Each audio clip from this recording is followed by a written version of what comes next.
Say hello to everyone who's joining us for our webinar. I'm Mark Wingfield, the Executive Director and Publisher of Baptist News Global. And if you found your way here, you must know who we are, and really appreciate that. We've got a huge number of people who signed up for this, and about half of you are here, and I assume others are going to be joining. And I appreciate the notes from several friends who are signing in and letting us know that you're here as well.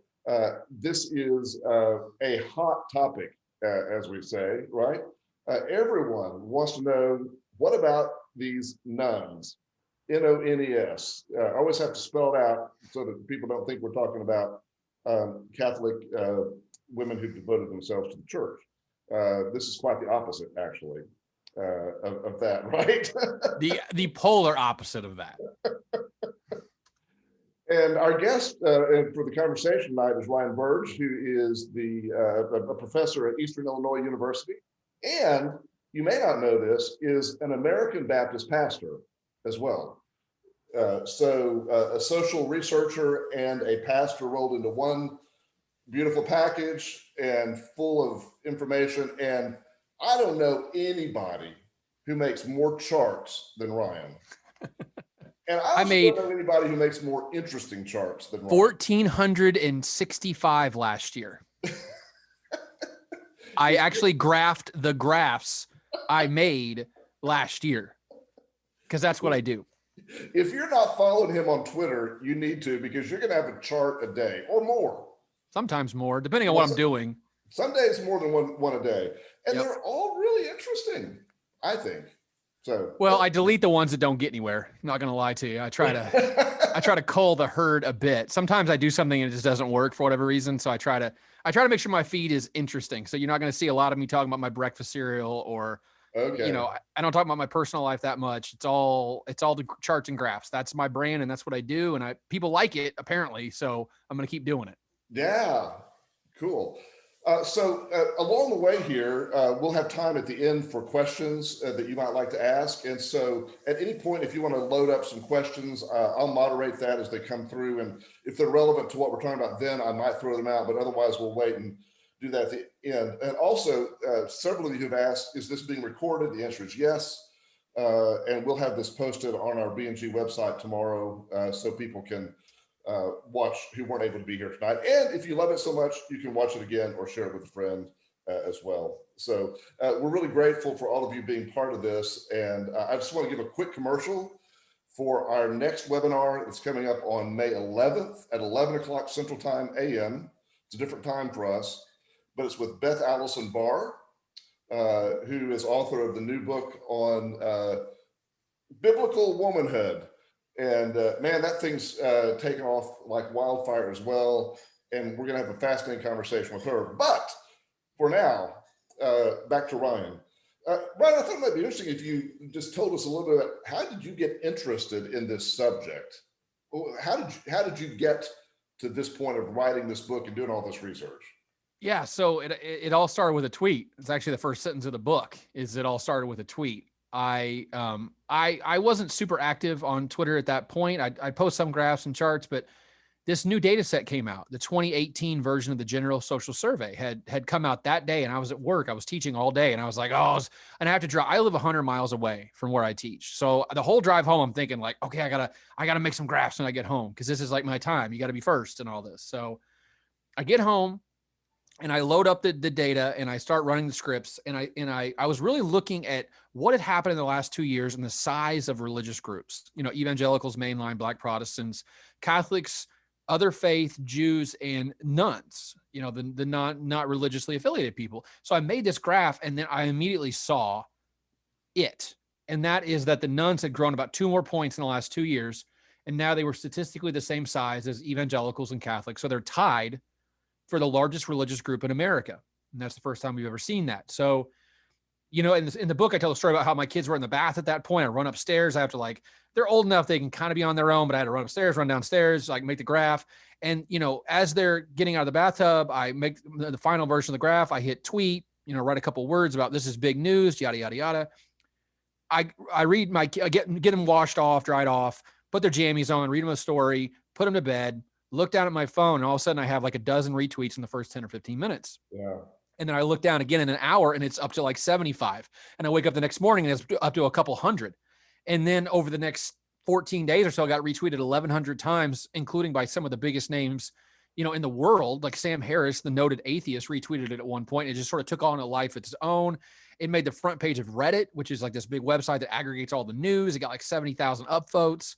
I got calls from CNN, the Washington Post, the New York Times, the Daily Mail. I was on C-SPAN on Easter morning in 2019. So it's like everything just sort of took off. And I was like, well, the universe is trying to tell you something, dummy. Don't try to make a story. Follow what people want to read about. And people are fascinated by the fact that religion is changing so dramatically in America, especially at a rapid pace. So there had been some academic writing about the nuns, and there's actually a lot of good scholars who do work on the nuns. It's just not that accessible for pastors and lay people and the general audience. And so I thought, I'm in a weird spot in the Venn diagram. Like if pastors on one side and social scientists are on the other side, the overlap is about this big and I'm in it.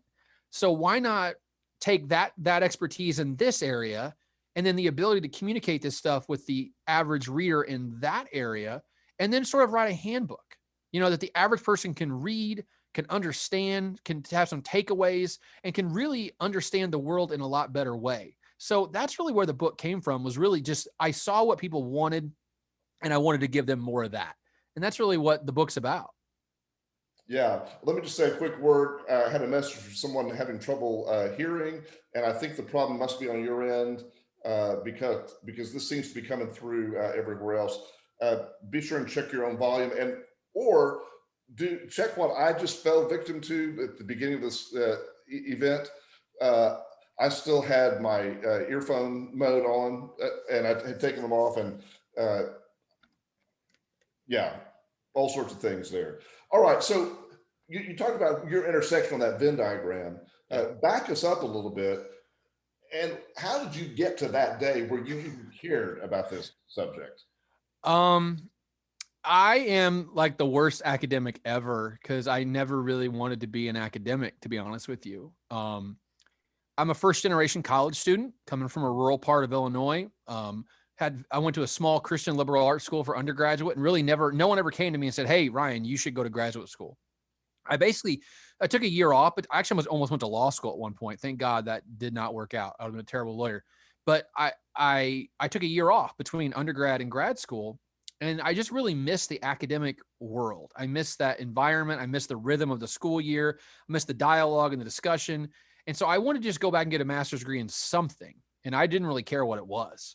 So I started poking around. I thought, political science seems good. So I actually started a master's program at SIU Carbondale. And then, when I got to my thesis stage, I wrote a thesis, and my advisor kind of pulls me aside and says, "Hey, you're actually pretty good at this. We think you actually have some ability here. We think you should stick around for a PhD."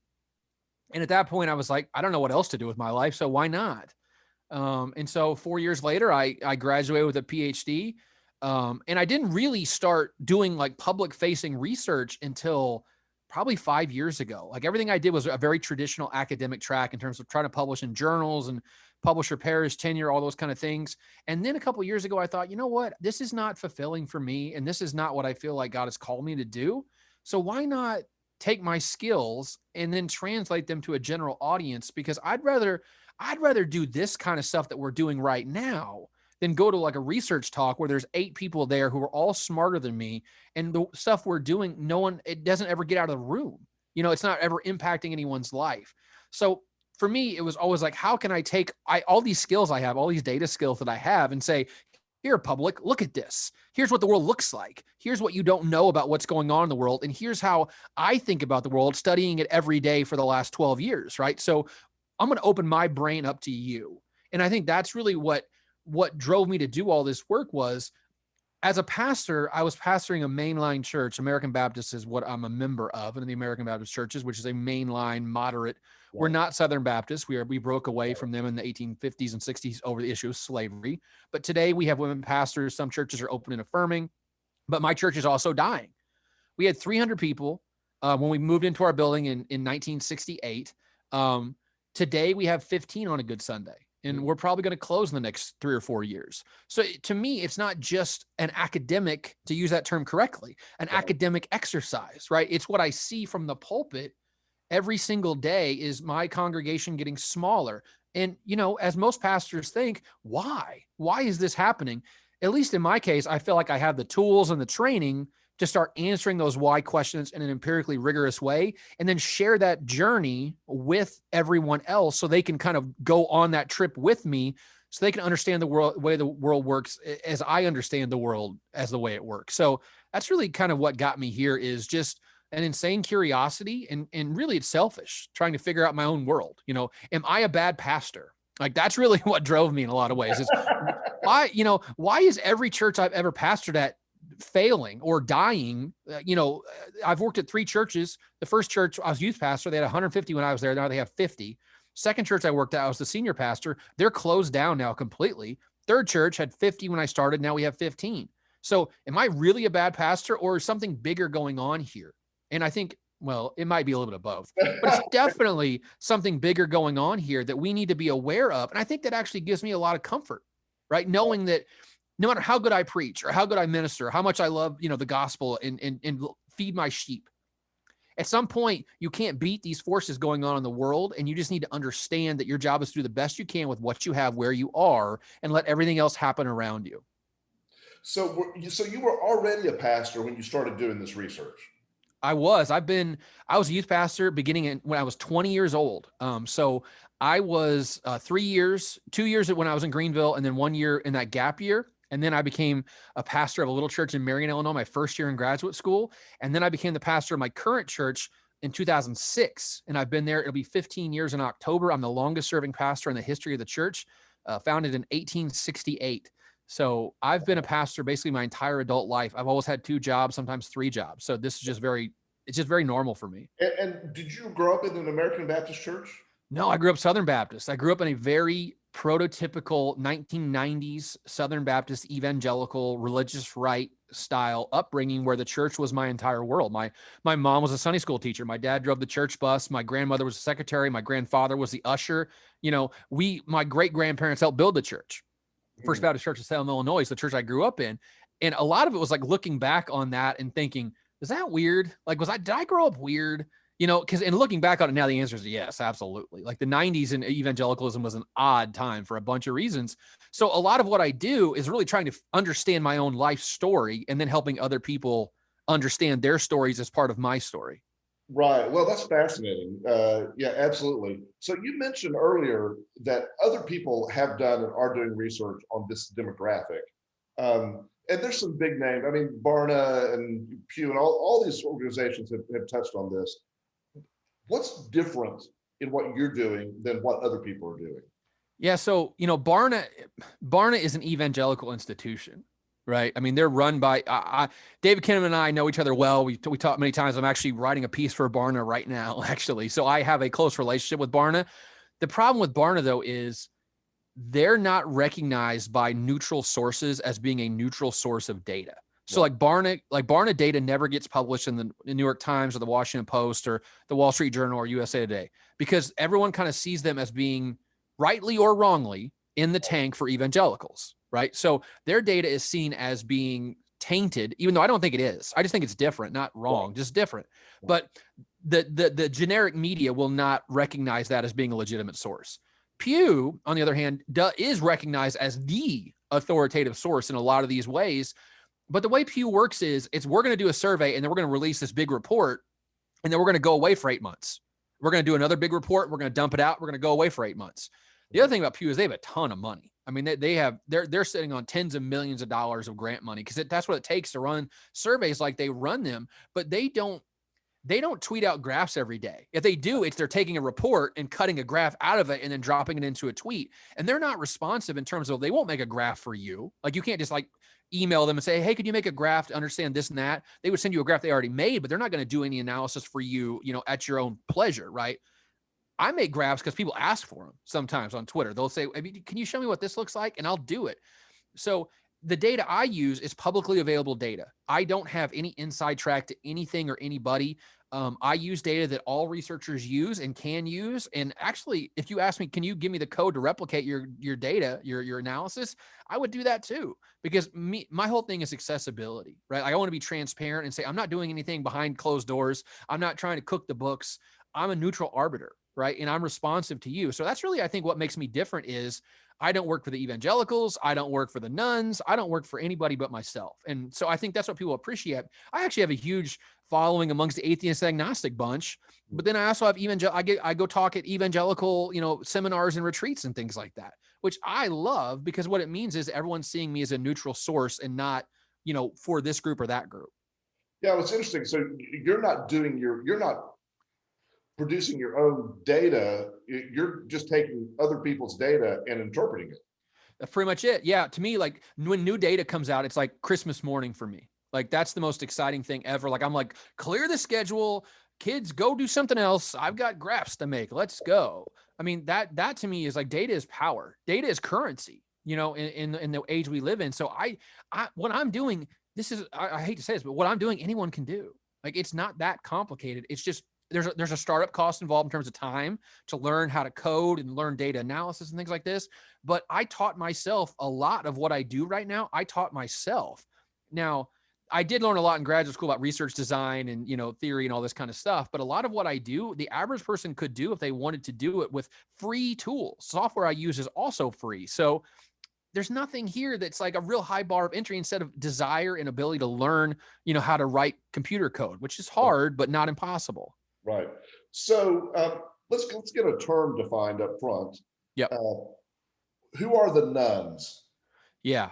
So for purposes of the book, the nuns are three groups. They're atheists, which are about 6% of the population. They're agnostics, which are another 6% of the population.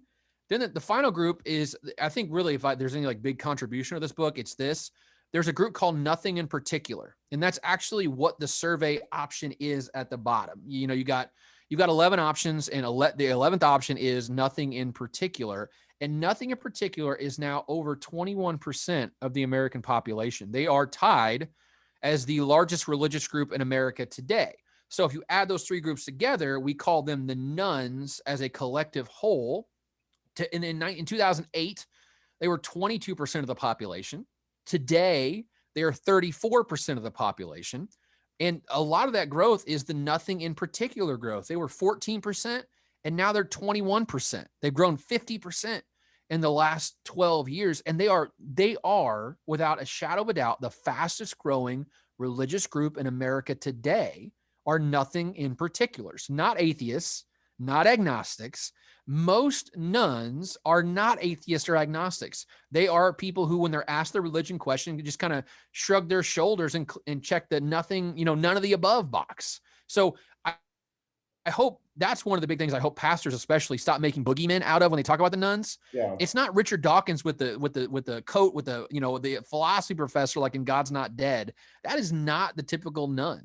The typical nun is someone who does not have a college degree, right? Who makes less than $50,000 a year. And many of them who are struggling economically, socially, spiritually, are just disconnected from society. They're not atheists who have high education, high income, very politically active. Nothing in particular are the polar opposite of that. And they are much larger. 60% of all nuns are nothing in particular. So we need to start thinking about the nuns in a more inclusive way, I think, than we've been taught to. So you're making me, during my 17 years as a pastor, most recently, again, a large Baptist church here in Dallas, as executive pastor, and there are all sorts of people I would run into, like out in the community, and I would meet them, or maybe it was time for someone died and there was a funeral or whatever, and we get a call, and if someone asked them cold on the street, what's your church? Oh, Wilshire Baptist Church. I'd never met them in 17 years, right? I didn't know they existed. Yeah. Are those some of the nuns? I think what's happened over time, and I talk about this in the book, there's this idea called social desirability bias, which is a fancy term for people who lie on surveys. That when you used to ask people what they were religiously on a survey, they would tell you the right answer, not the real answer. And the Right. right answer was they were Christian. They were Protestant, right? Typically Baptist or Methodist, something like that, even though their grandmother was Methodist and they're not, they haven't moved to church with grandma in 10 years. But they understood that the socially correct answer in America was to say that you have, you're attached to a Christian tradition. But what's happened over time is a couple things. One is that as the nuns grew, it gave license for other people to say they were nuns. So now we actually might not be seeing a rise in the nuns. We just might see a revealing of the nuns, right? Just an opening of the nuns. The other thing, it's actually kind of in the weeds a little bit, is we stopped doing surveys face to face, and now we do them online. And so we know that social desirability bias is way higher in a face-to-face setting because you got to look at a survey administrator in the face and go, no, I don't go to church. Like, that's hard for a lot of people, right? But if it's online, there's an impartiality there, right? There's no judgment from the computer screen. So if you really don't go, you just check the I never go box, or I seldom go box. Right. So I actually think what we're seeing is, I don't know if it's hard to know what percentage is what, but I think part of what we're seeing is not really a rise in the nuns, but just them being more honest on these surveys and telling us what they really are. So, and I talk in the book about how I think that's a good thing, because it's, part of the, facing a problem is knowing what the problem looks like. And the reality is, I think America wasn't as Christian as we thought it was 40 years ago. It's just social desirability bias sort of masked what was really going on with the population. So I'm not entirely convinced we've ever been as Christian as we think we were. I think the data backs that up too. Yeah, that's a great point. I know back 20 or so years ago, there was a really interesting double check on the Gallup data on church attendance, because the Gallup data was holding steady, people saying they attend church. And so there was a group of researchers who took a particular city, and they went in on a particular Sunday close to when they had been polled, and actually counted cars in the parking lot. Mm-hmm. And just determined people are just lying. They were lying to Gallup about this, right? Yeah, that's Ashtabula County, Ohio. I talk about it in the book. Yeah, that they did a survey of the county, and 40% of people said they went to church weekly. And so they just said, okay, let's figure it out, right? Like, so they called pastors and asked how many people were in church on last Sunday. And the pastors that didn't answer, they went to the parking lots of the church on Sunday morning and counted cars, and then sort of made like a multiplier effect, like how many people per car, right? It's a guess. So 40% of people in the survey said they went to church once a week, and about 21% of the people actually went to church once a week. So half the people who say they go to church lie about it. I do think that number's gone down over time because what we just talked about, but I do think we still are seeing an overinflation of the share of Americans who are actually devout, church goers on a weekly basis. Yeah, so I think it's for this reason that I've not been personally, as an observer, overly concerned about this latest Gallup data showing that church membership has dropped below 50. People are freaking out over this as if it were some newsflash, but not really, right? Yeah, so the Gallup data, thank God, I don't know, I didn't pay them, but they released that data at the perfect time for me, because my book came out, and like 10 days later that data came out, and my book went from, it did well, then it went back, kind of down the charts, and it shot right back up the charts when that data came out. And everyone started calling me about, talking about it. That's an interesting question, because the Gallup question asks, are you a member of a church, mosque, or synagogue?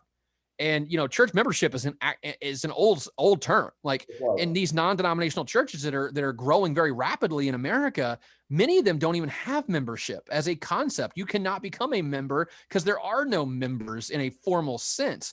And non-denominationals were 4% of the population in 1996, and they're 12% of the population today. Nearly a quarter of all Protestants in America today are non-denominational, up from 3% 30 years ago. So we're seeing this explosion of non-denominational. So I think now I do think there's been a drop off in, church going. There's absolutely true.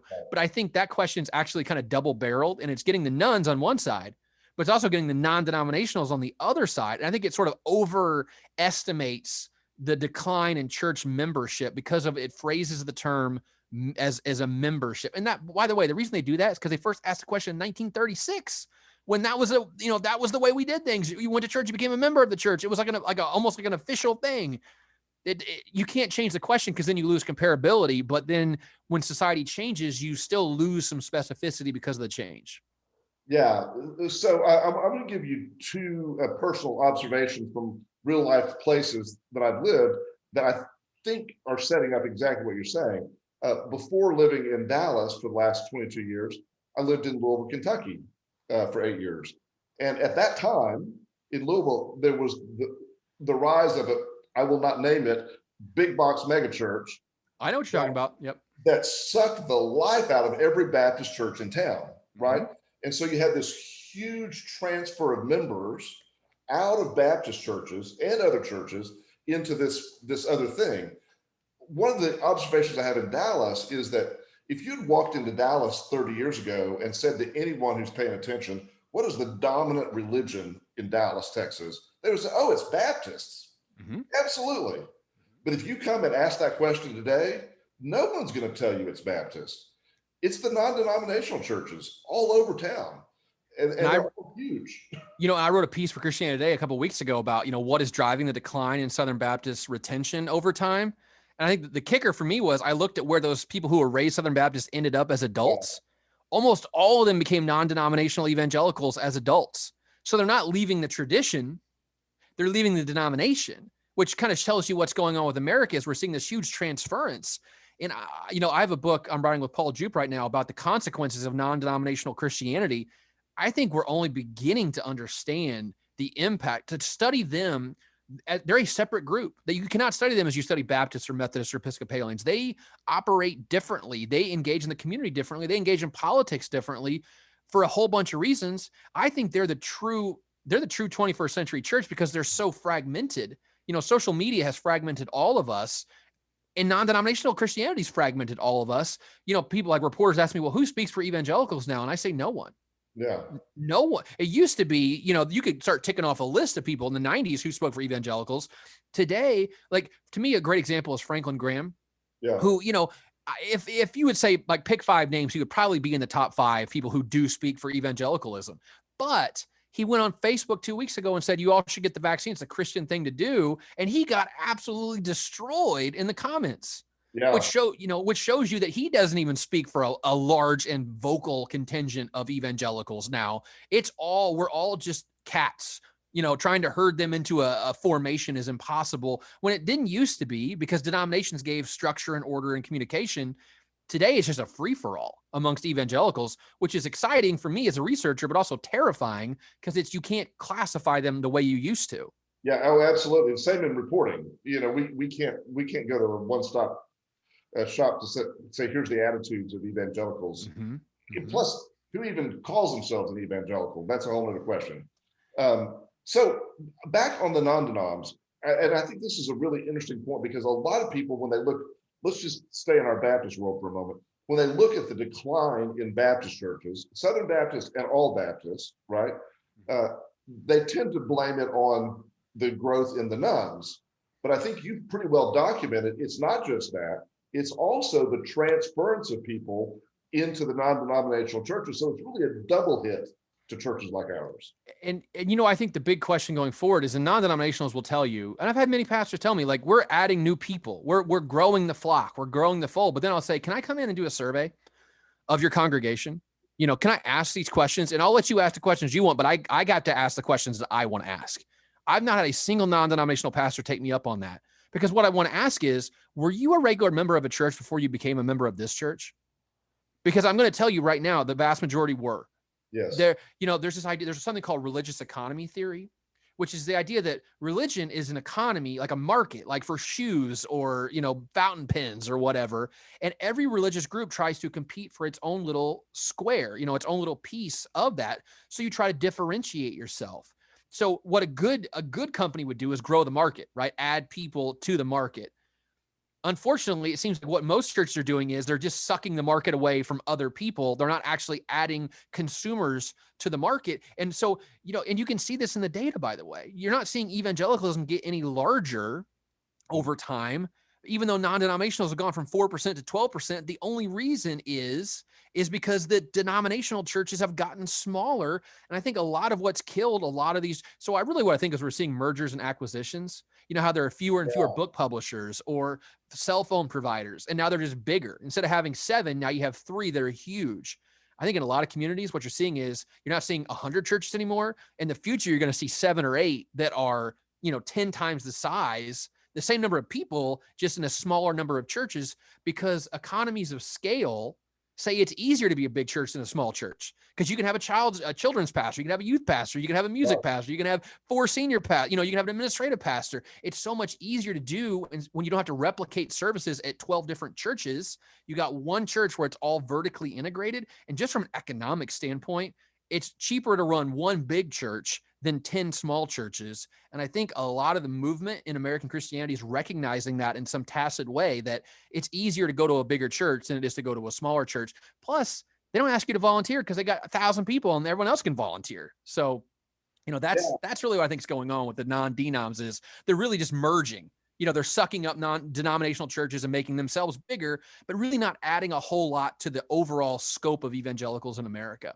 Well, this is an interesting contrast. To pick on Southern Baptists for a minute. The Southern Baptists, where we both come from in our past, are really focused always on evangelism and Great Commission and growth by baptism, right? And they're struggling with that. But I think the impression has been that the non-denominational churches do this phenomenal job with baptisms and evangelism. And it seems to me that a huge part of their success, as you just said, is not new converts, it's transfer membership, right? And the thesis of our book is that non-denominationals have what we call a small locus of concern, which means many of them are only concerned about their church and maybe their community, maybe their local, like a 20 or 30 mile radius around their church. Because, like we can bag on denominations all day long, but if there's a tsunami in Indonesia, the Southern Baptists can put boots on the ground in 24 hours and put relief funds on the ground in 24 hours to help the people that are in need. Go talk to, insert catchy name here, non-denominational church, and say, how would you help people in Indonesia if there was a tsunami tomorrow? They have no apparatus outside their local community to do that. And maybe they don't care. But, as a pastor, I would say we should care because they're all children of God, whether they're Indonesian, or they're Spanish or American. But unfortunately, those churches have said, we care about our community, which is great. But it's also, I believe personally, the kingdom is bigger than my community, right? It's all tribes, all nations, all over the world. And non-denominationals they're set up. Their very structure is to only really care about that local community. And by the way, non-denominationals are a very American idea too. So there's not even options all over the world you can reach out to. So that's my major gripe with non-denominationals is they can't help the world the way that denominational Christianity helps the world. Okay. It's all that. I agree with every bit of that. I think it's absolutely brilliant description. Why are they growing when the mainline and other traditional denominational churches are not? Because they're anti-institutional. They reject labels. They and this goes back to Bill Hybels, right? In Willow Creek. Bill Hybels' the whole thing was, let's go to a traditional church and do the opposite of what they're doing, right? Let's give the people what they want, which is we don't want crucifixes. We don't want stained glass. We want to try to make this, I don't want to use this word negatively, generic, right? We want to make them as generic as possible and not offend anybody. And actually in the book, we write about this. Non-denominational pastors strive to be generic and vanilla and honestly non-controversial, because if your number one job in life is to grow, then the one way to assure you're not going to grow is be partisan, be divisive, talk about racial issues, talk about political issues. So what they end up doing is preaching these 4-part sermons on how to be a better father or how to be a better parent, which is, listen, I think that's all well and good, but it also doesn't teach you a theological worldview, right? It doesn't get into biblical theology and archaeology and history and the meta narrative of the Bible and atonement theories and everything else that I think we need to learn as Christians, because their job, their reason to exist is to grow. That's really that's the mission of a lot of these churches, right? So by being anti-institutional, and I think, by the way, this has also had really interesting implications for me, because people don't know what the word Protestant means anymore, because these churches are not Protestant. They will never say they're Protestant, right? And they won't even use the word religion, because it's not a religion, it's a relationship, right? So they try to throw off all the words that we use, as an academic, which makes it really hard because these people don't even know what they are. They're like, I don't know, I go to the Journey Church or whatever it's called. They don't even know that's Protestant. They don't know, they don't know anything about it historically except the name of it. I think that's one of the reasons they're growing is because they do all those things, right? Then what they do is they create a low barrier for entry. You can come on Friday night. You can come on Saturday night. You can come on twice on Sunday. We got Bible study in your home if you want to come to it. We got a kids, I got a whole kids ministry with inflatables and all this kind of stuff, right? And I think that attracts a lot of people. But here's what they forget. If you build very short walls, it's easy to get in, but it's easier to get out. That's right. Right? No membership, no attachment, no strong sense of community. A lot of those people will come for a while and then leave and go to another non-denominational church because they don't create those strong ties that other churches, like for instance, the opposite of that is Pentecostals, right? Pentecostals create very tall walls because once you're in, you're not getting out. But it's almost impossible for someone to get in because for women, especially, you got to have the hair and you got to have the skirt and you got to have all the things that go along with that. But once you're in, you don't leave. They're totally different, approaches to church growth. I'm not going to say one's right and one's wrong. I'm just saying that churches need to be more cognizant of how tall their walls are and how easy that makes for people to leave or come in to begin with. Wow, that's a great point. One of the descriptions I've heard for years about any of the big box churches, whether they have a denominational label or not, is that most people don't understand that the back door is having more traffic than the front door. And we only look at the front door and see all the people coming in, but it's very easy because of the low commitment. It's also very easy to leave. Yep. And I talk about, it's like the church is like a styrofoam cup and there's water coming in the top and there's new converts and babies born in the church who stay. But then there are all these holes that we poke in the bottom, which are people leaving to go to another church or people dying off.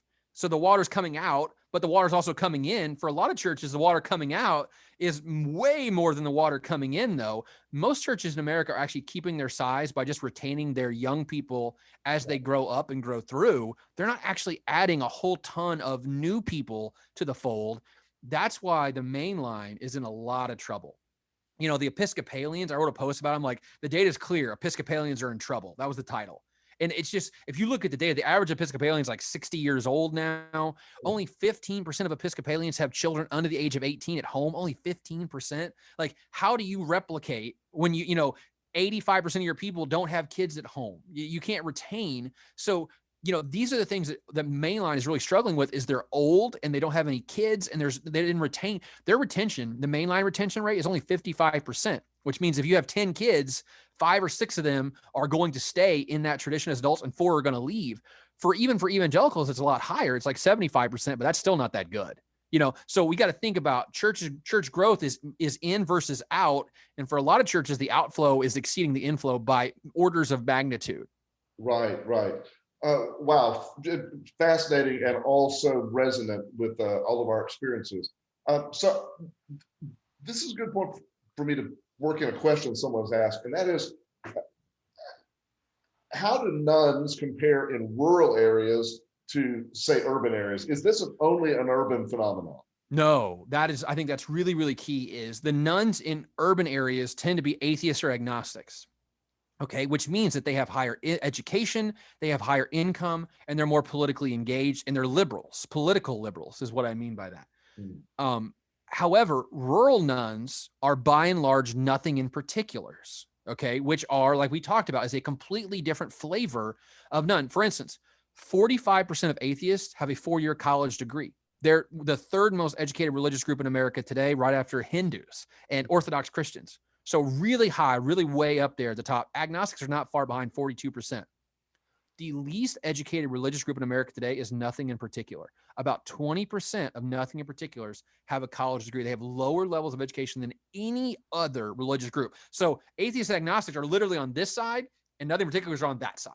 So the kind of nuns we see in rural areas are the nothing in particular nuns. And these, if you want to like characterize them, which is always dangerous, but in your mind, this is kind of what you should think about. Someone in their mid 30s, let's say, or late 20s, they're married. A lot of them do get married. They have a couple kids. Atheists, agnostics don't have that many kids. They don't want to tell you that, right? Because they just don't, like that's not what atheists, agnostics do. But nothing in particulars have kids, but 60% of nothing in particulars make less than $50,000 a year. So they're not economically doing well right now. Many of them, we talked about, have low education, so they're working minimum wage jobs or just above minimum wage jobs in the service sector. I think a lot of them were hurt by the pandemic way more than atheists or agnostics were. They're the people who are left behind, left out, not involved in culture and society and politics and local government. They are just scraping by. Many of them have 2 or 3 jobs. That's not atheists, agnostics. Many of them have one job making 6 figures. They're doing really well for themselves financially. They don't have kids. They're just living a good life. nothing particulars are sort of the people who I'm really the most concerned about as both a political scientist and a pastor, because they are just on an island sort of off by themselves and really don't feel connected to their community. I think that in the book, I talk about this. I think they're the group that the church should really reach out to more than. I wrote a piece for the Gospel Coalition, go stop debating atheists. It's a waste of time. Yeah. They're never going to convert, right? Philip Yancey said that no one became a Christian because they lost the argument, right? Like that's a waste. It's like intellectually fun, but it's not evangelistically, has any utility at all. Nothing in particulars. So about half of Nothing in Particular say that religion is at least somewhat important to their lives. So they're not anti-religion. They're just blah about it. Those are the people that would benefit the most from being part of a church community. And I think they're endemic in rural areas, especially as those areas have been left behind by globalization. There's Right. not those factory jobs they used to have, right? So I think that the rural nuns are not at all what the urban nuns look like. Yeah. Oh, I think the story that people are hearing is not that. And that's really helpful to understand.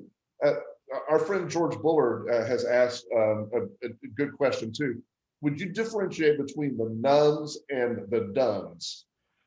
Yeah, so that's a Josh Packer term, the duns, right? The people who are or who have left religion and aren't coming back. So that those people are the atheist and agnostic people. Like if you look at their like religious attendance, like I think 3% of atheists say they go to church at least, I think more than once a year, and agnostics is 6%. Those people are done. Like there's no coming back. They are anti-religion. They're the people who get really mad at me. Like when I said on 538 last week, I think religion is actually a force for good in the world. They love to come after me on Twitter and say I'm a terrible person and religion's the cause of all evil on earth. Right. Those are the duns.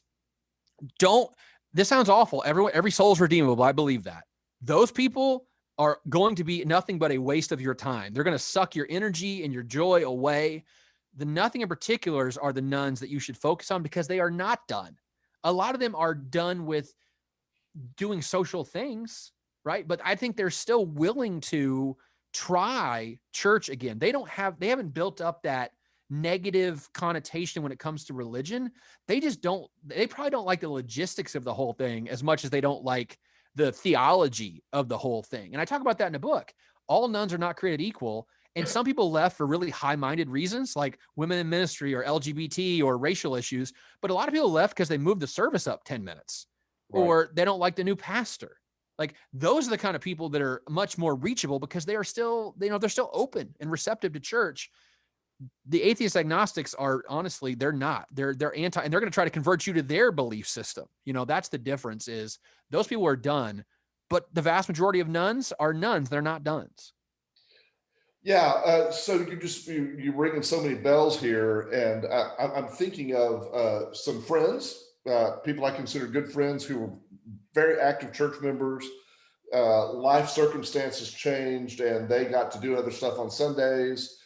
And then we saw them once a month, and then we saw them a couple of times a year, and then but they still consider themselves very much plugged in, even though they're never there. And finally, one time, one of them just explained to us, we just started going to brunch on Sunday, and we just got out of the habit. And so I'm wondering, for those who are in that Nothing in Particular group you're talking about, is there an expiration date? When they go so long, and this is relevant to the pandemic too, right? People who've sort of gotten out of habit for the past year, is it going to be hard for us to get them back?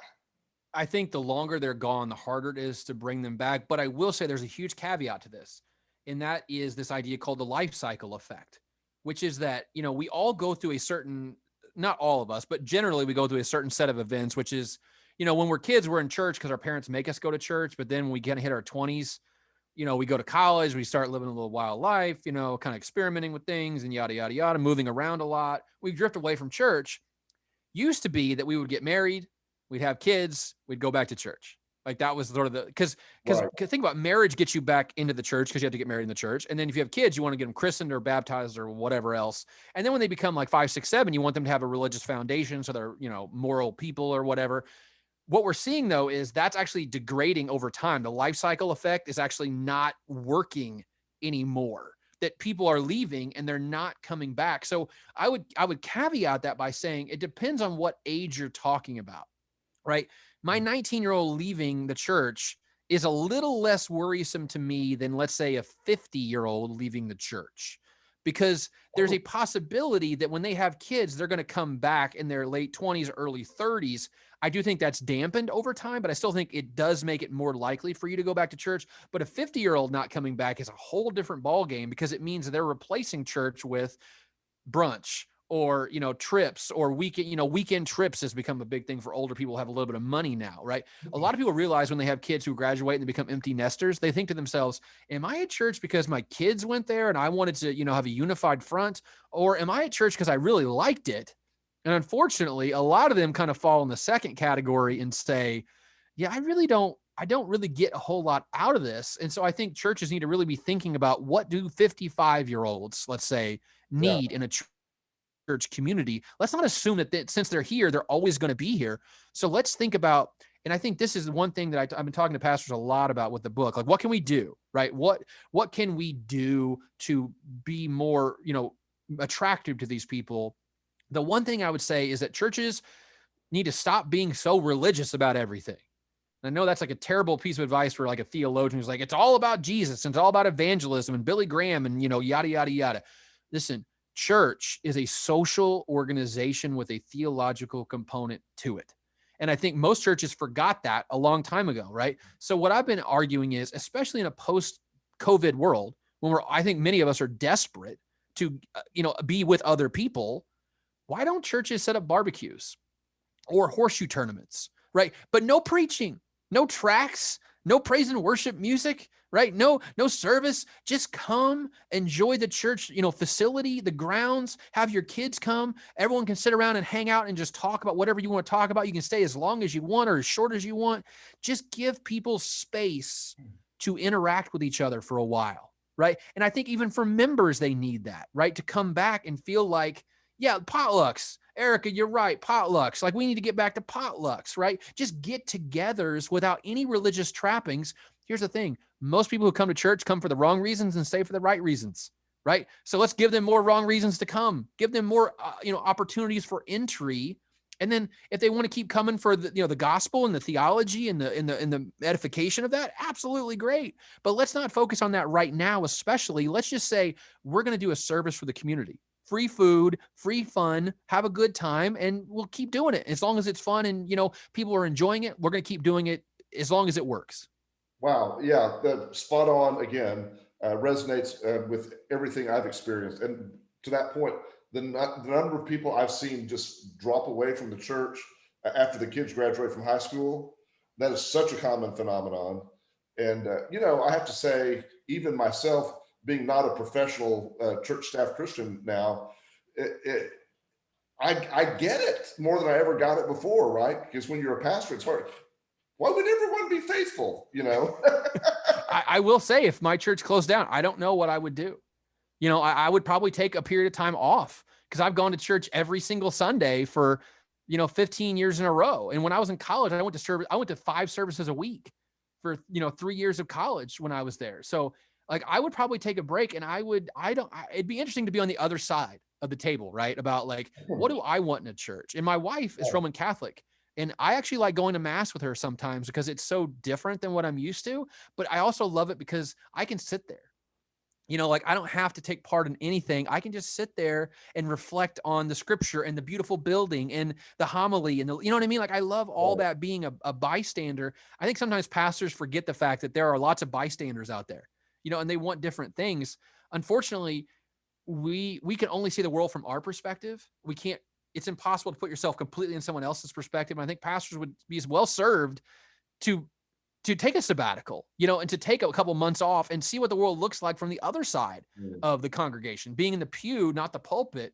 And do you want to go? Do you really want to go to church this Sunday? Do you want to go next Sunday? Do you want to go the Sunday after that? Or do you want to go to this church the Sunday after that, or a different church? Like some research analysis on your own, right? To see because what you're feeling is probably very similar to what other people are feeling. Right. And I think we would be all well served for really thinking about doing some market research from the other side and really thinking about what our church does well and what it doesn't do well, as opposed to just doing it the same way all the time because it's just the only way we know how. So I want to turn this stone one more time before we move on to some other questions. The other thing that this touches on that I've experienced as a pastor, I know others have as well, is people who say, oh, I came to our church in the late 70s or the early 80s, right out of college. We had this wonderful singles group. And this, I met my spouse in the singles group here at the church. And if we could just have a singles group again, I think the church would grow. Yeah, that's weird. that doesn't work in the 21st century. Like I think honestly, Match.com and Tinder, unfortunately, have replaced all that sort of like need for matchmaking kind of thing. I think social media has actually made it easier in some ways to meet people because you can sort of casually meet them in some ways. I think really where the church fails is not necessarily in the single age group, but in the young parents age group. Because my kids now are 9 and almost 7, right? So they're sort of moving into the different stage of life. But man, I would have loved just other parents to talk to when they were 3 and 1 or 5 and 3, right? About what's your kid doing? Like, are they doing this a lot? Are they doing that a lot? Or just babysitting? A church is doing that a lot, offering free babysitting for like a parents' night out. Like more of that, please. Just time for parents to even maybe not even go to a night out, but just sit there and their kids can all play on the equipment or play in the nursery together with 5 or 6 or 7 different couples just to sit in, because being a young parent is so isolating. Social, even before COVID, was so socially isolating because you could not take them anywhere. And, they were always watching them all the time. I think, again, churches need to think about the social benefit they bring right to our community. And, like as Chris talks about the Wednesday night dinners, that's one thing we did at our church that I loved. All the old people would come and make good potluck food. And all the kids, we had about 3 sets of families in the church. All our kids would run around the church and play together, and they could just go play and do something, and they were fine and safe. And we could sit around the table and eat and talk to each other. It was like, oh my goodness, like this is worth its weight in gold. Just this moment right here. Churches need to be creating those kind of spaces for moments like that, again, that are not tinged with gospel and theology and all that stuff, just tinged with human beings. If someone asked me if I was going to start a church tomorrow, what I would do, I'd find like 8 couples that like hanging out and let them hang out for a while and then maybe start a church after that. Start with the social and then get to the gospel later, because I think that's what more people want today. The gospel scares them off. The social is what draws them in. And especially, like I said, in the post-COVID world, man, the church is just so well suited. It's one of the very few social institutions that still exists in this country. The Moose, the Elks, the American Legion, the VFW, all are closing down by hundreds. Churches are still around in every community in America, and they have fellowship halls. They have beautiful lawns, right? They have gymnasiums. They have all these spaces to meet, hang out, and enjoy each other. Use that space for the good of everyone and open your church up. Yeah, well said. And you're answering several people's questions through this. I've got a pile of other questions, both in the chat and in the Q&A, that I want to sort of plow through while we can. These are not in any particular order. Someone's asking about they say denominational churches giving, financial giving, is motivated by membership loyalty and commitment. But in the non-denoms, when you don't have a membership commitment, how does that play out in giving to support the church's ministries? Yeah, so there is some evidence I've seen from Lifeway and other places that the per dollar giving in non-denominational churches per person is lower than it is in a denominational church. The way they overcome that is by sheer numbers, right? So if the average is half, but if you have 10 times as many people, it ends up being a bigger pot of money. And here's a dirty little secret about churches. Lots of churches are financed by a very small number of people giving a whole ton of money, keeping the doors open, right? They're the people you go to and you say, hey, we got a youth group trip and we can't pay for registration for 8 kids. It's going to be $1,200. And they go, boom, check, $1,200. Let's go. Like, that's how most churches keep things going. They have like a stable of people. And by the way, here's something that I never realized until my church got really small. The way that these big churches actually save a ton of money is they have a lawyer who goes there. They have a doctor who goes there. They have a plumber who goes there. They have an electrician that goes there. They have an insurance person that goes there. So guess what? They do all that work for free, right? So we'd have to, if something breaks in our church, we have to hire a plumber who charges $150 an hour. Then they have 3 plumbers who all show up on Saturday for free and do top flight work for nothing. right? So they actually get huge in-kind donations because their base is so large. Now, because my church is so small, I've become the plumber, the drywall person, the real estate agent, the insurance agent. I've done everything in the church because I had to, because we don't have any other men who are able-bodied to help me out. Made me realize that big churches, they have a list. They have a building committee. You call a guy up, the door sticks. Boom, he's up there in 20 minutes fixing the door for free, right? That's how a lot of these non-denominationals ride along, is big donors, but also in-kind donations. Because a lot of people think, you know what, I don't want to put money in the plate, but I'll help them do this thing on Saturday, or, this event on Tuesday. That's how a lot of them run and actually do really well, is free labor and then huge donors who give a ton of money. I'd love to see a breakdown of like what percentage of money comes from what percentage of people. Because I'm telling you, it is probably like, it's called the Pareto principle, 80-20 principle. Right. 80% of the things come from, like, 80% of the complaints come from 20% of your customers. I bet you in a lot of these churches, 80% of the money comes from 20% of the people. Yeah, I think that's generally true, or something close to that. And the dark side of that is, you live by the large donor, you die by the large donor. That's right. Right. That's then you become beholden not to the gospel, but to your donor base, which, by the way, politicians do this too. It's the money buys you influence, buys you power. And unfortunately, when you have a big donor who says we can't do this, then you say, okay, then we're not going to do this. And the pastor then loses his prophetic voice because he has to keep the lights on and he has to pay the mortgage on the new gymnasium they just built. So, the practical and the theological collide every day for pastors. Sounds like universities too, right? Oh man, you wouldn't believe it. There's so many things like that happen. Like, why are we doing it this way? Well, because someone gave us a whole bunch of money and they say we can only give the scholarship to this person with this thing, and they have to be taking these classes. And you're like, but we have all these people who want this money over here that are good candidates. But no, the donor says it has to go this way, even though that's not a good use of the money. Cool. At some point, you're beholden to what they want. Yeah. Okay. This is random scattershot at this point. Yep. The question is it true that the nuns have replaced religion with politics as a source of meaning? In some cases, I think the answer is yes. I think amongst atheists and agnostics, for them, politics has become their, raison d'etre, to use the French term, right? For a lot of them, I think Donald Trump was actually really good for the atheist and agnostic community because he became the villain, right? The thing they could bounce off of, like he's an evil person. So here's an interesting fact. Atheists over the last 4 years, there's a survey question that asks, on a scale of 1 to 7, place yourself, meaning 1 being very liberal, 7 being very conservative. Atheists over the last 4 years have moved to the left, and they say that the Democratic Party has moved to the right. Right. So they actually see themselves as being more liberal than the Democrats. Right. And then if you ask the evangelicals, they all think the Democrats have become more liberal over time. But I think atheists are very proud of their liberalism. And if I get an email from someone who has their pronouns listed in there, it's going to be an atheist. Like that's just like a tip off in their community. They're just very, to use that terrible term, they're woke. They're very proud of their social justice work.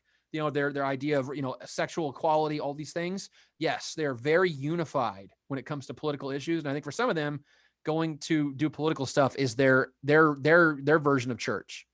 So here's another flip on that part of the subject that you just touched on. And it's a note from one of my transgender friends who's saying, as a trans person, church has become a big part of my life, but because of being trans, I'm also excluded from so many churches, right? And so there's this double pull for community, but yet the number of places to find community is so limited. Yeah, right? And I wish I had some great things to say about, well, you got these options, but unfortunately, what we're seeing is the churches that are left in America are almost always theologically and politically conservative, especially amongst white churches, predominantly white churches, right? Even things like the United Methodists, most United Methodists are Republicans. They're actually splitting over the issue of gay marriage. I think it's really interesting in America that about 2/3 of Americans are in favor of same-sex marriage, but in lots of rural counties in America, there's not a single church that would do a same-sex wedding in that entire county. I think it's a really interesting dichotomy of what's going on. The main line, the Episcopalians, United Church of Christ, used to be welcoming, and they are. The problem is they're dying off. And in many communities, there's not a viable, option for people who are LGBT. And that really breaks my heart because I believe the gospel is for everyone. I don't want to get into issues of sinfulness and all that kind of stuff. But I think, there should be churches for everybody. Religious economy theory says there should be churches for everybody, right? Because everyone has a market. Unfortunately, the market in America for white Christians especially is conservative, and it's getting more conservative over time. So on changing subjects again, a question here about spiritual exploration and those who are questioning, right? Seems like the non-denoms and the big churches are really, camped out on certainty in a lot of ways. But there are people who just have a lot of questions and are doubters. How do they fit into this equation? Yeah, so I wrote a post about this for Religion News Service about a year ago that, Rachel Held Evans was actually, we're the same age. Like we were born like within like 6 weeks of each other. Rachel Held Evans wrote a lot of really interesting books. She was from rural Tennessee. I was from rural Illinois. She went to a Christian college, Bryan College, after William Jennings Bryan, who was born and raised in Salem, Illinois. The church I went to was his grandparents went there. So there's a lot of connections between her and I. The one thing I really appreciate about her was she was willing to put her doubts on display. Right. Even around Easter, she would say, and when I believe these things, here's what I believe, about the resurrection. And I thought that was such a beautiful way to say it, right? Like even she is struggling to not believe these things sometimes. And I think, unfortunately, this push towards certainty has evangelicalism is based on this idea of certainty, right? You can't question too much. And by questioning too much, you are outside the flock. What we know is there's this thing called the spiral of silence, which is that when you're in a group of people, you start figuring out really quickly what the dominant worldview is. And if you don't hold that dominant worldview, you shut up, right? You don't want to stand out, whether it be politics or theology. And unfortunately, people assume that silence is complicity, right? If you don't speak up against us, then you're with us. And when you hear all these people preaching very certain gospels and people saying, well, God told me to do this. And I'm sitting here going, I don't know if God told me to do that or if I told myself to do that. What that does is it slowly teaches you that either you believe all these things are true or you don't belong here. And, personally, when I preach, I try to say things like, here's what I think this passage means, right? Or here's what I took from this passage. The idea, some people love certainty. Like I remember Mark Driscoll, I used to watch his sermons when he was at Mars Hill, and he was so sure of hhimself. And he drew a huge following by being so sure of himself. But I watched that and was repulsed by that. I was repulsed by that certainty. Like how I always say to my wife, I don't believe in anything as much as that guy believes in this. I wish I could, but my mind is not set up that way. I will say that I think there's a lot of interesting churches, like the Emergent Church was actually really good at this, right? About focusing on doubt. Unfortunately, those churches don't exist anymore, right? Which tells you a lot about what's going on. The main line used to be the place for people like you. And it still is. I think the Episcopalians, the United Methodists, the United Church of Christ, those churches actually thrive on questions. They seek out questions, right? They don't focus on certainty. They focus on doubt. I would think if I'm struggling with my faith, and if I actually ended up, my church closed or whatever, I would probably end up going to a mainline tradition where I felt like they could listen to me and actually, not exclude me or ostracize me for asking the hard questions. Yeah. So circling back to something you talked earlier about how the non-denominational churches really focus on maybe just the community, but not much mission or outreach beyond that. And this question is about the non-denoms. Are they involved, in your perspective, at all in overseas missions or beyond, a short radius from the church? And if so, how does that work? They do mission trips. And, I said this I did Wisconsin Public Radio and said this stuff. And someone called in and was like, my church goes on a mission trip once a year and yada, yada, yada. That's great. But you need to be in country for decades to really build infrastructure, to build community, right? Mission trips are great. They're not as good as you think they are though, right? Parachuting in and building a school or building a building and then leaving is great. But being there for decades and having missionaries on the ground working with the people to create clean water, to create curriculum, right, to create safe, infrastructure is going to do 10 times more benefits than you parachuting in once a week or once a year or whatever it is will ever do. Unfortunately, because of the nature of these churches, they can't partner with other churches to create these long-standing relationships, because here's the other thing. A lot of these churches are 5, 10, 15 years old. So they've been so focused on growing, right? Building the gymnasium grows the church. Spending $10 million in Nicaragua does not grow the church in Arlington, Virginia. Right. So it becomes, if growth is your reason to be, you're going to focus your time, energies, and monies on what grows your church. And unfortunately, foreign missions are not going to grow your church like building a bigger building or a bigger gymnasium would. Yeah. And yet the old model was that people cared about that, and that was a positive, but that's not the model today, Yep. right? Yep. Okay, so we've done a lot of lamenting for the denominational churches, and we've sung some sad songs for them tonight. This question is there anywhere within denominational life that a church is actually growing or thriving, and there's a more positive example to be had? No. I mean, there really, I mean, I wish I could say there was. I really do. And I look through the data all the time trying to find the one thing you didn't know about this, that, and the other thing, right? Like I'm always looking for the counter narrative. Man, every denominational church at best is holding steady, right? As a share of the population. But if you look at things like the ELCA, right? The PCUSA, the Episcopals, the Church of Christ, the Disciples of Christ, the ABC USA, all the indicators point to them. So in 1976, mainline Protestants were 30% of the population. Like they were literally the largest religious tradition in America in the 1970s.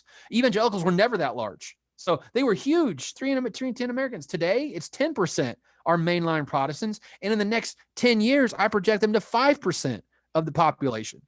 I mean, you got to think about how radical that is. 30% to 5% over a span of 50 years. Like that radically changes the scope and shape of America. And, you know, I'm sort of working on this book idea.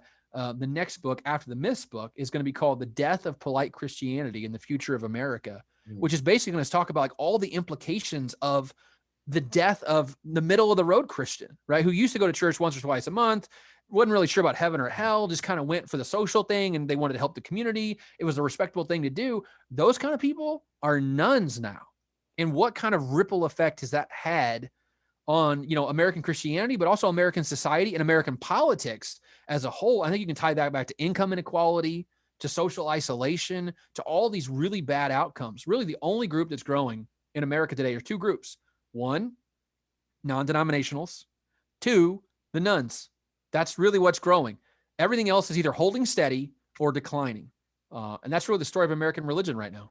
So personally, when I think of denominational churches that are growing or appear to be growing, I think of churches that have a denominational label behind the scenes, but act like they're not a denominational church. Yep. And you could like Ruth Graham from the New York Times tweeted out, like, my kingdom for a church that would actually put its denomination on its website. You know, like it's like there should be like a startup in Silicon Valley whose job it is just to label churches based on their website of what they're, because they like play like a fun game of like, we are Southern Baptist, but not really. Like we're not going to mention it anywhere. Like for instance, there was a church in our region, American Baptist Church, that used to be called First Baptist Church of this city, right? Well, they sold their building because they were downtown and the hospital offered them a ton of money to sell their building. They moved out to the edge of town. They changed their name to The View. They have no Baptist in their name. They never disaffiliated from the ABC USA, but they never gave money to the ABC USA once they left, right? That's the kind of thing that happens more often than not now is a pivot, right? A rebranding happens and either they dump the label entirely or they dump the label but still keep the attachment but just don't tell anybody about it. You know, like I would love to do a survey of like people go to churches that are denominational but appear non-denominational and ask them, are you guys attached to any denomination, to see if anyone would actually know that part of their money goes to the cooperative program, let's say. Because I bet you 95% of people would not know that at all. No, I'm with you on that. It's absolutely true. And it's obfuscated on purpose. Yes. Right. Yeah. But often those were churches, to your point, that were not supporting their denominational enterprise financially anyway. Yep. They were sort of edging away for a long time. And then they just sort of had a moment. We're like, okay, this is over. The charade is done now. But that's the thing is denominations are poison. Like that's the way a lot of church folks see them now, is saying you're Baptist, Presbyterian, Episcopal, whatever is poison. So why would you label yourself as something that was going to hurt you? So let's strip out. And actually in the non-denominational book, we actually do a whole chapter on names. The names of non-denominational churches are fascinating because they're all like the Woods or the Highlands or River Tree, or, you know, it's all like generic as possible because again, they don't want to have any labels, but they also don't want to be offensive to anyone either. Right. They want to be like, it's like if you would like name a startup, like you would come up with a list of like inoffensive names, and they almost do a very similar thing in their tradition too. And it's almost like to the point of caricature now for a lot of them, like the ramp and the view and the journey. And Yeah. there's a church in St. Louis called Enjoy Church. That's the name of it. Enjoy Church. So, what is that? But that's what they think will help them grow. And honestly, proof's in the pudding. They got 10 services. They got 3 locations. They're on TV. So, I'm, at the end of the day, the trails, that's a good one. Yeah. That's exactly what I'm talking about. That's exactly the kind of church name that these churches use now. Yeah. Okay. So there's several people are asking variations on a question about the church and politics and how divisive we think that is, right? Or it's perceived to be. That there seems to be more and more. This was already going on, but we've seen it accelerate in the last 4 years, certainly. Just the parting of the ways that birds of a feather are more often flocking together politically in church. How does that play into the charts and graphs business? Yeah. So in the 1970s, half of white weekly churchgoers were Democrats. Half of white, think about that for just like stew on that for a second. Half of white weekly churchgoers were Democrats and 35% were Republicans, 15% were independents. Today, it's 50% are Republicans and 25% are Democrats and 25% of independents. And I bet you dollars to donuts that almost all those independents vote for Republicans. The church has never been more politically united than it is right now, at least, as far back as I can go to the 1970s, right? It used to be that churches were not, you could have Democrats, Republicans, independents sitting next to each other on the pews and you would never even know it, right? It wasn't even a thing that you talked about. But if you look at the graphs, you see this thing happening in the early 1990s where it's the nuns are flat, flat, flat, flat, hits like 1993, boom. All of a sudden, it's like a hockey stick, just straight up into the right. The nuns just grow exponentially at that point. Think about what's going on in American society. Evangelicals hit their peak in 1993, 30% of the population, up from 22% just 5 years earlier. Boom, they shot up. But also think what's going on in America, right? Abortion became a national issue. The Summer of Mercy happened in 1990. Everyone sort of got interested in abortion. But then the religious right really hit its peak power in the early 90s as well. And then in 1994, we had the Contract with America. We had Newt Gingrich, where the Republicans really took over the House for the first time in decades. And politics lurched hard to the right. If you look at the data, 40% of liberals today have no religious affiliation, and only 10% of conservatives have no religious affiliation. We've sort of sorted out in America that to be a liberal is to not be religious, and to be a Republican is to be religious. So 75% of the modern Republican Party is white and Christian. 75%. Only 38% of the Democratic Party is white and Christian, right? While 51% of America is white and Christian. I think that tells you a lot about what's going on in America. The Republican Party has one note, and that is white Christianity, right? Christian nationalism, right?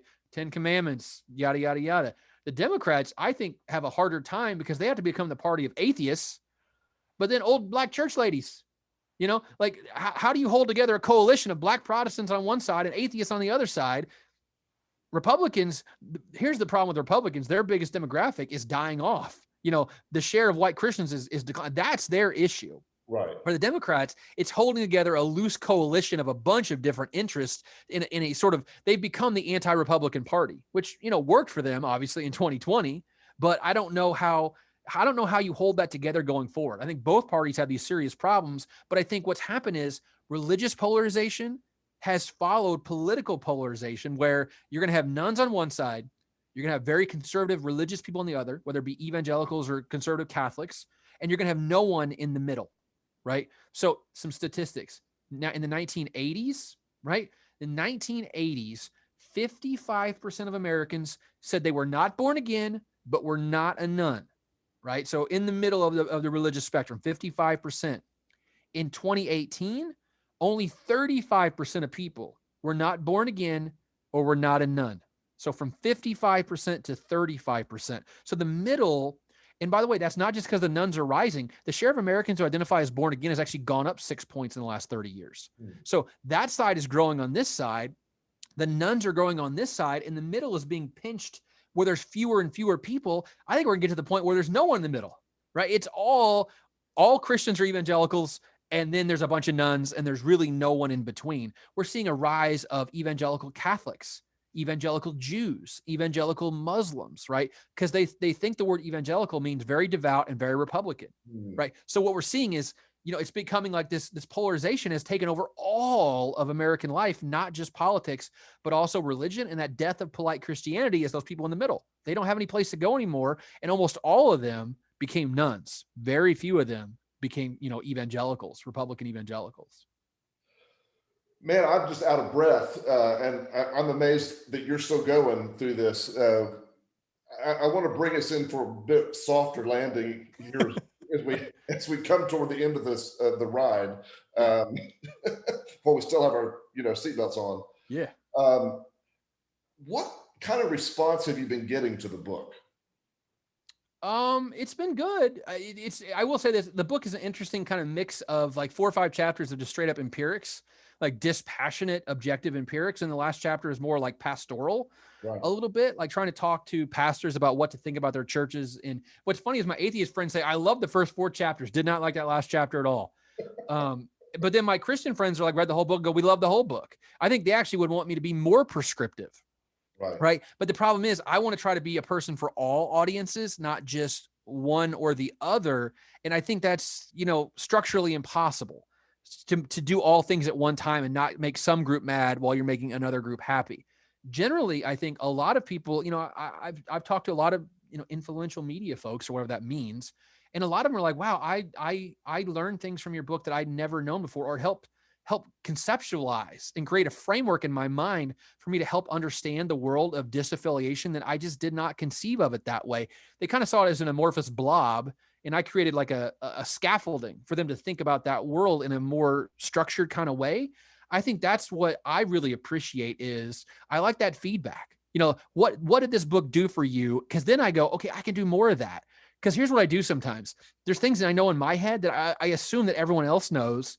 And then I quickly realize they don't, right? So like the next book that's coming up is 20 Myths about religion and politics. And a lot of it's stuff that's been in my head for a long time. Like, well, I know that's not true, but like I've never really articulated it in a cogent fashion, like in a sustained argument, so that now people can sort of get up to speed about like understanding the religious world the way I understand the religious world after digging in the data for 15 years. So that part to me has been really overwhelming, is that people are like, wow, I love the light bulb moments. Like that is to me the greatest joy in the world, is when students, when I'm like lecturing on something and they get it, like it all makes sense of like, oh, this is why that is the way it is. Or when I'm talking to pastors about the nuns and they go, oh, that's why those people don't listen to me. Or that's why those people left. Or, oh, wow, all the things I've been taught about the nuns is wrong about them coming back to church when they become adults, right? That's what I enjoy. And I think the response has been very good, but then, obviously you get people who are like, well, they didn't do this enough. Or like some guy wrote on Goodreads, which really put me in a bad mood, goes, this could be a blog post. I'm like, it's 41 graphs, dude. It's 31,000. I know it's not the longest book that you've ever read, but good gravy, it could not be a blog post. It'd be like 100 blog posts. Leave me alone. So, I'm a human being. Like, I think that's what people forget when they write critiques online, write reviews. Like, I'm fine with like a nice, like you can say I didn't do everything right, because I didn't, but to only come out with like negative things, like that's what sticks in my head forever. But the vast majority has been very, very positive, and it's opened up a whole new world for me. And I think it's also opened up a whole new, it's made religion part of the national conversation, which I think obviously is my own predilections here, but we should be doing more of that. We should not be like relegating it to this corner of the world. It should be more central to what we are, because we are still a very religious country, whether you like it or not. So we should talk about it. Wow. Well, I think, Ryan, that's a great place to land this plane. What a robust conversation this has been. And people have hung with us on this as well. Very few people dropping off during the webinar. I want to thank you for your energy and insight. And I want to thank everyone who's joined us. If you missed my commercial at the beginning, our next webinar coming up May 11th is with Beth Allison Barr, who's written the new book on biblical womanhood, who's a professor at Baylor. And that's going to be a great conversation too. Ryan, thank you so much. Thanks to everyone. This recording will be posted on our website by tomorrow morning. I hope you'll go back and revisit it and share it with your friends as well. And buy the book, please, on Amazon.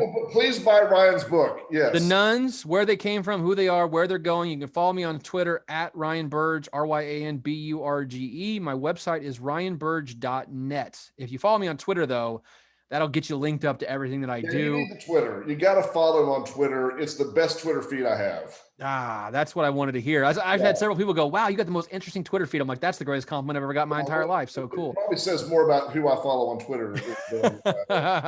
Yeah. So, hey, everybody, I really appreciate it. You can always get in contact me through Twitter. You can DM me on Twitter. You can email me. I'm very findable online. I try to be very accessible. So any questions, concerns, thoughts you have, send me an email, send me a DM. I'm happy to read them. Hey, thanks, Ryan. Thanks, everyone. Good night. Thanks, everybody. Have a good day.